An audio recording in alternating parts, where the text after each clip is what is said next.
നിയോഗത്താലി. അവിടെ ഇരുന്നു കൊണ്ട് തന്നെ ശ്രീനന്ദ ചുറ്റുമുള്ള കാഴ്ചകളിലേക്ക് വെറുതെ കണ്ണോടിച്ചു. വെള്ളത്തിൽ ഇറങ്ങി കളിക്കുന്ന കുട്ടികളും മുതിർന്നവരും, തിരമാലയ്ക്ക് പിന്നാലെ ഓടുന്നവരും, തീരത്ത് കടലമ്മ കള്ളിയെന്ന് എഴുതിയിട്ട് തിര വന്നത് മായ്ക്കുമോ എന്ന് നോക്കി നിൽക്കുന്നവരും, അങ്ങനെ ഓരോരുത്തരും അവരുടേതായ രീതിയിൽ സന്തോഷിക്കുകയാണ്.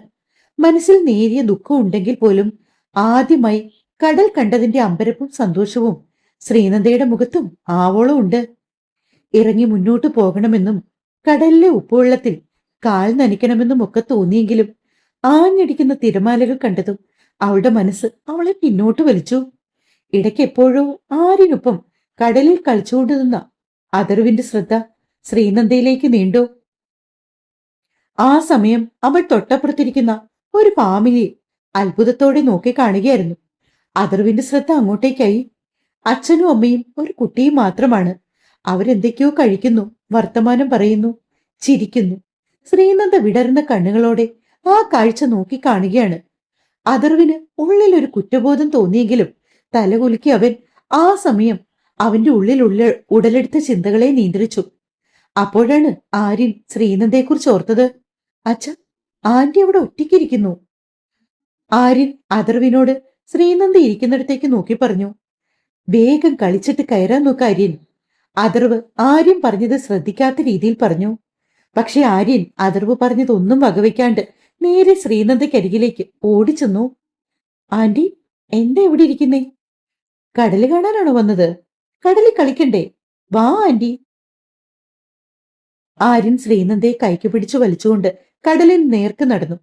ആദ്യം പോകണ്ടെന്ന് വിചാരിച്ചെങ്കിലും അവളുടെ മനസ്സിലും കടലിൽ ഇറങ്ങണമെന്നൊരാഗ്രഹം ബാക്കി നിന്നതിനാൽ അവൾ ആര്യനോടൊപ്പം അവിടേക്ക് ചെന്നു. അതേ നേരം തന്നെയായിരുന്നു ഒരു തിരമാല വന്ന് അവളുടെ കാൽപാദങ്ങളെ മാത്രം നനച്ചു പോയത്. ശ്രീനന്ദയ്ക്ക് വല്ലാത്ത സന്തോഷം തോന്നി. ആദ്യമായിട്ടാണ് ഇങ്ങനെയൊരു അനുഭവം. അവളൊരു ചെറിയ കുട്ടിയെപ്പോലെ തുള്ളിച്ചാടി. അവിടെ ഇവിടെ നിന്ന് കുറച്ച് ആളുകളുടെ ശ്രദ്ധ ശ്രീനന്ദയിലേക്ക് നീണ്ടു. ആര്യൻ ശ്രീനന്ദയും കൂട്ടി വരുന്നത് കണ്ടപ്പോൾ തന്നെ അഥർവ് അത്ര താല്പര്യമില്ലാത്ത പോലെ അവരിൽ ഒരു നിശ്ചിത അകലമിട്ട് നിന്നിരുന്നു. എങ്കിലും അവന്റെ കണ്ണുകൾ ആര്യനിലും ശ്രീനന്ദയിലും തന്നെയാണ്. കടൽത്തിര വന്ന് കാലു നനച്ച സമയം അവൾ തുള്ളിച്ചാടി സന്തോഷിച്ചതും ആര്യൻ അവളോട് ചോദിച്ചു. ഇപ്പൊ ആന്റിയുടെ സന്തോഷം കണ്ടാ തോന്നും ആന്റി ഫസ്റ്റ് ടൈമാണ് കടൽ കാണുന്നതെന്ന്. ആന്റി ആദ്യമായിട്ട് ആര്യം കൊണ്ടാ കടൽ കാണുന്നേ. പക്ഷെ ഇതിനു മുമ്പ് TV കണ്ടിട്ടുണ്ട്. ശ്രീനന്ദ എന്തോ വലിയ കാര്യം പറഞ്ഞതും ആര്യൻ അത്ഭുതത്തോടെ അവളെ നോക്കി. അപ്പൊ ആന്റി ഇതിനു മുമ്പ് ഒരിക്കൽ പോലും കടലിൽ വന്നിട്ടില്ലേ? ഇല്ല. അതെന്താ? ആന്റിയുടെ അച്ഛൻ കൊണ്ടുവന്നില്ലേ? ആര്യൻ സംശയം തീരാതെ വീണ്ടും വീണ്ടും ചോദിക്കുകയാണ്. പെട്ടെന്നായിരുന്നു ശ്രീനന്ദ മൗനിയായി പോയത്. അതുവരെ അവരുടെ സംസാരമെല്ലാം കേട്ടുനിന്ന അഥർവ് അവളിനി എന്താകും മറുപടി പറയാൻ പോകുന്നത് എന്നറിയുവാനായി അക്ഷമയോടെ കാത്തുനിന്നു. പക്ഷെ അവളൊന്നും പറഞ്ഞില്ല. അതേ സമയം തന്നെയായിരുന്നു ഒരു വലിയ തിരമാല അവർക്ക് നേരെ വന്നത്. ശ്രീനന്ദ പെട്ടെന്ന് ആര്യനെ പൊതിഞ്ഞു പിടിച്ചു. ആര്യനും അവളെ വിട്ട് അകലാതെ അങ്ങനെ നിന്നു. ബാക്കിയുള്ളവരെല്ലാം ഓടി മാറി. അവർ മാത്രം അവിടെ നിന്നതുകൊണ്ട് ആ തിര അവരെ പൂർണ്ണമായും നനച്ചു കളഞ്ഞു. പെട്ടെന്ന് അഥർവോടി അവർ കരിയിലേക്ക് വന്നു. തനിക്ക് തലയ്ക്ക് വട്ടു വല്ലതുണ്ടോ? തിരുമാല അടുത്തേക്ക് വരുന്നത് കണ്ട് അവിടെ തന്നെ നിൽക്കുകയാണ് ചെയ്യേണ്ടത്. ഓടി പിന്നിലേക്ക് മാറണ്ടേ? അതുകൊണ്ടല്ലേ ഇപ്പൊ മുഴുവൻ നനഞ്ഞത്? അവന്റെ ശകാര വാക്കുകൾ കേൾക്കെ ശ്രീനന്ദ തലകുനിച്ചു. അച്ഛ പ്ലീസ്, ആന്റി പാവല്ലേ, വഴക്കു പറയല്ലേ. ആന്റി ആദ്യമായിട്ട് കടൽ കണ്ടതിന്റെ എക്സൈറ്റ്മെന്റിൽ നിന്നതാ. ആര്യൻ ശ്രീനന്ദയ്ക്ക് വേണ്ടി അഥർവിനോട് വാദിച്ചു. മതി കടലിൽ കളിച്ചത്, വാ പോകാം. ശ്രീനന്ദയുടെ നെഞ്ചറ്റം വരെ തിരമാല വന്ന് അവളെ നനച്ചതുകൊണ്ട് തന്നെ അവളുടെ വസ്ത്രം വല്ലാണ്ട് നനഞ്ഞുപോയി. ഇട്ടിരുന്ന വെള്ള ബനിയന്റെ ഉള്ളിലൂടി പലതും തെളിഞ്ഞു കാണാൻ തുടങ്ങിയതോടെ അഥർവ് അസ്വസ്ഥനായി. ബോധവും പോക്കണോ ഒന്നുമില്ല. ഇതിനൊക്കെ ഏതു നേരത്താണോ കല്യാണം കഴിക്കാൻ തോന്നിയത്? അഥർവ് അവന്റെ ചുണ്ടിന്റെ ഇടയിൽ വെച്ച് പിറുപിറുത്തത് ശ്രീനന്ദ കൃത്യമായി കേട്ടു. അവന്റെ ആ സംസാരം ഇഷ്ടപ്പെടാത്തതുപോലെ ശ്രീനന്ദ മുഖം വീർപ്പിച്ചു നിന്നു. ദേഷ്യത്തോടെ അതും പറഞ്ഞുകൊണ്ട് അഥർവ് വണ്ടിക്കരികിലേക്ക് നടന്നു പോകുന്നത് കണ്ടു അവൾ. അച്ഛൻ എവിടെ പോയതാ? ശ്രീനന്ദ ആര്യനെ നോക്കി അഥർവ് പോകുന്ന വഴിയെ കണ്ണു കാണിച്ചുകൊണ്ട് ചോദിച്ചു. അച്ഛൻ ചിലപ്പോ ഐസ്ക്രീം വാങ്ങാൻ പോയതായിരിക്കും. ആര്യൻ സന്തോഷത്തോടെ പറഞ്ഞതും ശ്രീനന്ദ പിന്നെയും കടലിലേക്ക് കണ്ണയച്ചു നിന്നു. ശ്രീനന്ദയുടെ വസ്ത്രം നനഞ്ഞിരിക്കുന്നത് കൊണ്ട് തന്നെ അതിർവ് കാറിക്കിടുന്ന അവന്റെ ജാക്കറ്റ് എടുക്കാൻ വേണ്ടിയാണ് പോയത്. തിരികെ അതും എടുത്തുകൊണ്ടുവന്ന് അവൾക്ക് നേരെ നീട്ടി. ഒരു വേള അതിർവിനെയും അവന്റെ കയ്യിലിരിക്കുന്ന ജാക്കറ്റിനെയും മാറി മാറി നോക്കിയവൾ. ഇതെന്താ? അവനെ നോക്കി അവൾ ചോദിച്ചു. ഇങ്ങനെ നനച്ചു കുളിച്ച് ആൾക്കാർക്ക് കണ്ടു രസിക്കാൻ കാഴ്ചവസ്തുവിനെ പോലെ നിൽക്കാനാണ്. തനിക്കിഷ്ടമെങ്കിൽ ഇത് ധരിക്കണമെന്നില്ല, അതെല്ലാം മറിച്ചാണെങ്കിൽ ഇതിടാം. അതും പറഞ്ഞുകൊണ്ട് അതിർവ് ആ ജാക്കറ്റ് അവളുടെ കയ്യിലേക്ക് കൊടുത്തു. അപ്പോഴാണ് ശ്രീനന്ദ തന്റെ നനഞ്ഞൊട്ടിയ ദേഹത്തേക്ക് നോക്കുന്ന പോലും. അതുവരെ കടൽ കണ്ട് മതി മറന്നു നിന്നെ അവൾ അതൊന്നും ശ്രദ്ധിച്ചിരുന്നില്ല. അകത്ത് ധരിച്ചിരിക്കുന്ന ഇന്നറിന്റെ കളറൊക്കെ തെളിഞ്ഞു നിൽക്കുന്നത് കണ്ടതും പെട്ടെന്ന് അവൾ ചുറ്റുപാട് നോക്കിക്കൊണ്ട് നെഞ്ചിലേക്ക് കൈവച്ചു. അവൾക്ക് വല്ലാത്തൊരു വെപ്രാളവും ജാള്യതയും തോന്നി. ഇത്രയും നേരം താൻ ഇതിനെക്കുറിച്ചൊന്നും ചിന്തിക്കാതെയാണല്ലോ നിന്നതെന്ന് അവൾ ഓർത്തുപോയി. ഒപ്പം അതിർവ് അത് കണ്ടല്ലോന്നോർത്ത് അവൾക്ക് വല്ലാത്തൊരു ബുദ്ധിമുട്ട് തോന്നി. പെട്ടെന്ന് തന്നെ അതിർവ് നൽകിയ ജാക്കറ്റ് ഇട്ടവൾ. അതിർവ് അത്യാവശ്യം വലിയൊരാളായതുകൊണ്ട് തന്നെ ആ ജാക്കറ്റ് അവൾക്ക് മുട്ടപ്പ് ഇറുക്കത്തിൽ കിടന്നു. ആര്യൻ, നമുക്ക് പോകാം. ആര്യന്റെ അടുത്തേക്ക് വന്നു നിന്നുകൊണ്ട് അതിർവ് ചോദിച്ചു. ചുണ്ടു ചുളുക്കിയ അതിർവിനെ നോക്കി ആര്യൻ. ഇത്ര പെട്ടെന്നോ? കുറച്ചു നേരം കൂടി കഴിഞ്ഞിട്ട് പോകാച്ചാ. അവൻ വാശി പിടിച്ചു. എങ്കിൽ ശരി. അച്ഛാ, ഇന്നെനിക്ക് ഐസ്ക്രീം വാങ്ങി തന്നില്ലല്ലോ. ആര്യൻ പെട്ടെന്ന് പറഞ്ഞതും അതിർവത് ഓർമ്മ വന്ന പോലെ തലകുലുക്കി. സാധാരണ ബീച്ചിൽ വരുമ്പോഴൊക്കെ ആര്യൻ അവിടെ നിന്നും ഒരു ഐസ്ക്രീം പതിവുള്ളതാണ്. വാ, അതിർവ് ആര്യനെ നോക്കി പറഞ്ഞു. ഇടയ്ക്കൊരു നോട്ടം ശ്രീനന്ദയിലേക്ക് നീണ്ടു.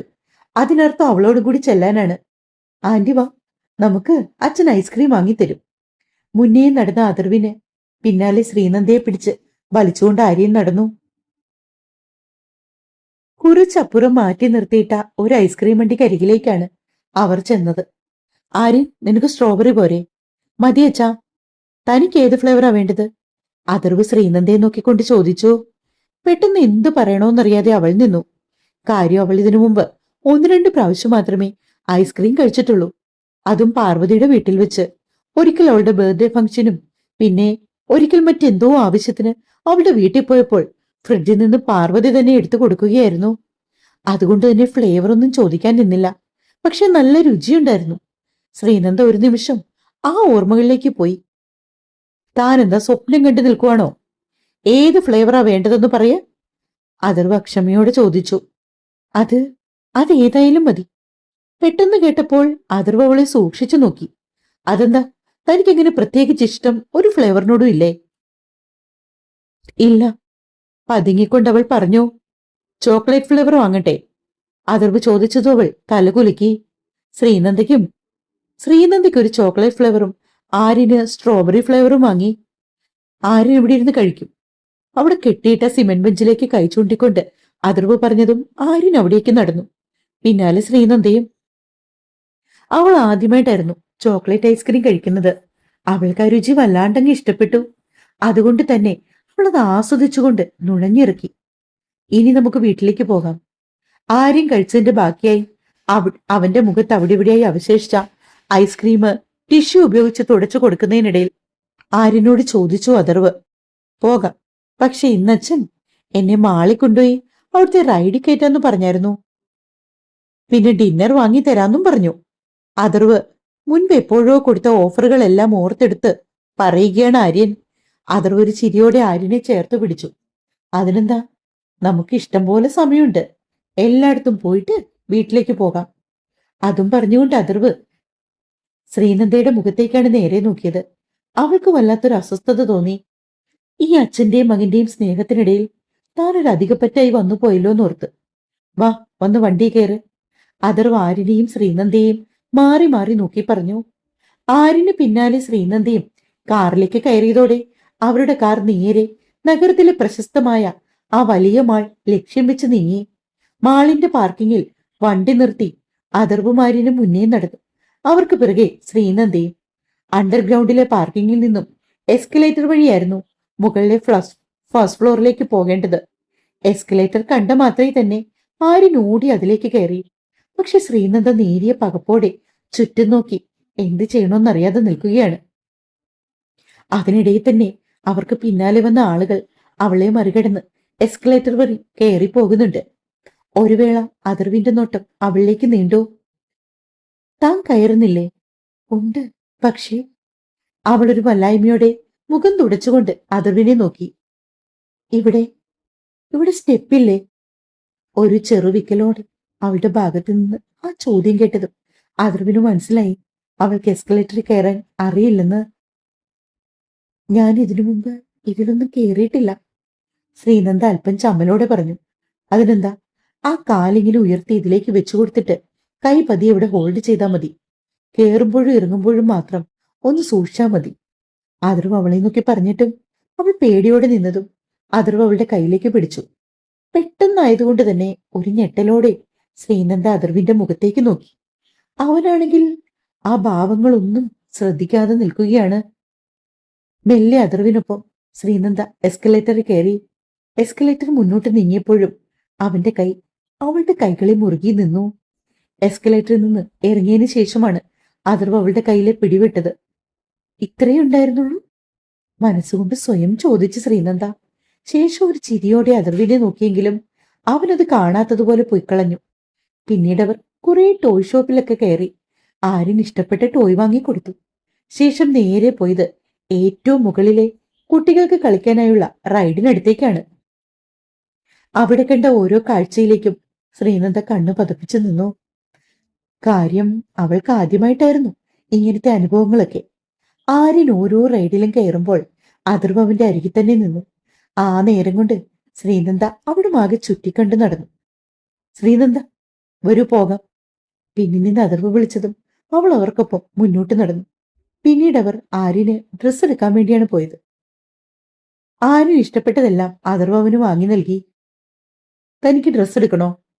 അവിടെയുള്ള ഓരോ ഡ്രസ്സുകളിലൂടെയും കണ്ണോടിച്ചു നിൽക്കുന്ന ശ്രീനന്ദയെ കണ്ടതും അഥർവ് ചോദിച്ചു. വേണ്ട എന്ന അർത്ഥത്തിൽ അവൾ വിലങ്ങനെ തലയാട്ടി. പിന്നീട് അവളെ കൂടുതൽ നിർബന്ധിക്കാനൊന്നും അഥർവ് നിന്നില്ല. ഡ്രസ്സ് എടുത്ത് പുറത്തേക്ക് ഇറങ്ങുന്ന സമയത്താണ് ഒരു പരിചിതമായ ശബ്ദം ശ്രീനന്ദയെ തേടിയെത്തത്. ശ്രീനന്ദേ! മുഴുങ്ങിക്കേട്ട പിൻവിളിയിൽ തിരിഞ്ഞു നോക്കി ശ്രീനന്ദ. അവൾക്കൊപ്പം തന്നെ അഥർവും ആര്യനും അതേ ദിശയിലേക്ക് നോക്കി. തുടരും. കഥ ഇഷ്ടമെങ്കിൽ കമന്റും ലൈക്കും തരാൻ മറക്കല്ലേ.